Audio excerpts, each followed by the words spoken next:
किसी भी इशारे पर 2 मिनट के लिए ब्रेक लगती है तो 4 भिखारी आपकी गाड़ी का शीशा बजाते हैं। अब बाज़ इशारों पर, टूल प्लाज़ों पर लिख के लगा दिया गया है ये पेशावर भिखारी हैं, इनको खैरात ना दें।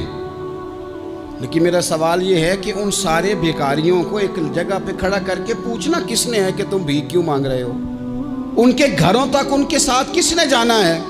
कौन आदमी है जो जाके उनसे कहेगा कि जनाब तुम क्यों खैरात के लिए खड़े हो, तुम्हारी मजबूरी क्या है? क्या रियासत की, हुकूमत की, ताजर की, मालदार की, तगड़े आदमी की ये ड्यूटी नहीं?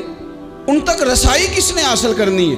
वो बेवा जो पिछले साल दरवाजे पे ज़कात लेने आई थी वो इस साल भी आई है। वो खातून जिसे पिछले साल आटे का थैला दिया था वो इस साल भी आई है। वो खातून जो पिछले साल 4 बच्चों को साथ लेकर के छोटों को आई थी वो आज भी उसी तरह कशकोले तलब दराज किए हुए है।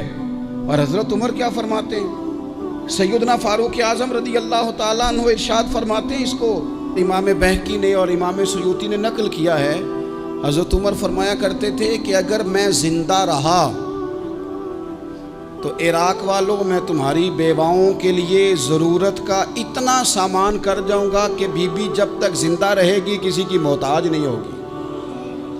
उसके लिए इस तरह के असबाब पैदा कर दिए जाएंगे कि उसे हाजत नहीं होगी। उसके लिए मुस्तकिल बुनियादों पर उसके अखराजात देख कर उसके लिए एहतमाम कर दिया जाए। उसे दोबारा कशकोले तलब दराज करने की ज़रूरत नहीं पड़ेगी।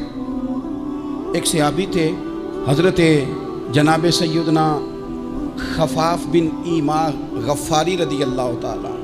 इन्होंने बड़ा किरदार अदा किया था मैदान उहद में, इन्होंने और इनके साहिबजादे ने। तो इनकी बेटी एक दिन हज़रत उमर के पास आई। अब वो बेटी ब्याह के जा चुकी थी, उसकी शादी हो गई थी। हज़रत खफाफ बिन ईमा रदी अल्लाह ताला अन्हु की साहिबजादी अपने ससुराल चली गई थी, वहाँ उसका खामद इंतकाल कर गया। वो खातून वापस आ गई, वो हज़रत उमर से मिली, बेवा औरत। उस बेवा खातून ने आके, यहाँ तो मेरे भाई वो फौजी बेचारे जिनकी बीवियाँ, जिनको एक तकरीब में तो खूब एवार्ड देने के लिए बुलाया जाता है। मैंने यतीमी का वक्त गुजारा है, मुझे पता है कि 2-4 महीने लोग आके कहते हैं कोई हुक्म होया तो 10 आ जाए। फिर जब 1 साल गुजर जाता है तो फिर लोग कहते हैं 4 भरा ने काम क्यों नहीं करते। तो ऐसे तो नहीं ना कि अब्बा ऐसे ही चला गया था, बड़ा कुछ दे के गया है, किधर है फलानी चीज़। लोगों का नज़रिया थोड़े अरसे के बाद और हो जाता है। आपने बड़े बड़े शुहदा के घरों में एवार्ड तो दिए, क्या कभी आपने पलट कर दोबारा गौर किया कि उनके बच्चे कहाँ हैं, उनकी बेवा किस हाल में है? वो ज़माने की तेज़ धूप और तेज़ आंधी का मुकाबला कैसे कर रहे हैं? बगैर बाप के जो इंसान को खुले आसमान तले वक्त गुजारना पड़ता है वो कितना को मुश्किल होता है। वो किस तरह टाइम गुजार रहे हैं ये कभी सोचा लोगों ने? यहाँ तो निरंगी सियासत दौरान तो देखिए मंजिल उन्हें मिली है जो शरीके सफ़र न थे, जो निकले ही नहीं थे वो मंजिल तक पहुँच गए, और जिन्होंने जवानियाँ गुजार दी वो रास्ते में रह गए।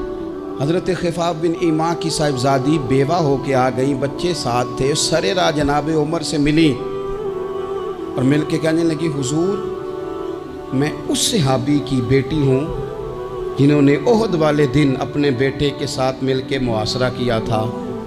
बच्चे मेरे यतीम हो गए हैं, मैं बेवा हूँ। हज़रत फारूक आज़म रदी अल्लाह ताला अन्हु ने फ़हरिस्त नहीं मांगी, ख़र्चे की डिटेल नहीं मांगी, तुम आना फलाने से मिलना, परसों 9 बजे आ जाना दफ्तर, ये कोई बात नहीं की। हज़रत उमर गौर से खड़े उस बेटी की बात सुनी। छम छम सैयदना फारूक की आंखों से आंसू गिरे, दौड़ के घर गए, एक ऊँट निकाला, वहाँ से माले गनीमत का माल के भर के 2 बोरियाँ, और बोरियों में क्या था? चांदी भी थी, नकदी पैसे भी थे, कुछ ज़रूरत का सामान भी था, गल्ला भी था। 2 बोरियां भर के ऊंट पे रख के खुद लगाम उस बेटी के हाथ में थमा के का पुत्र सामान भी तेरा है, ऊंट भी तेरा है।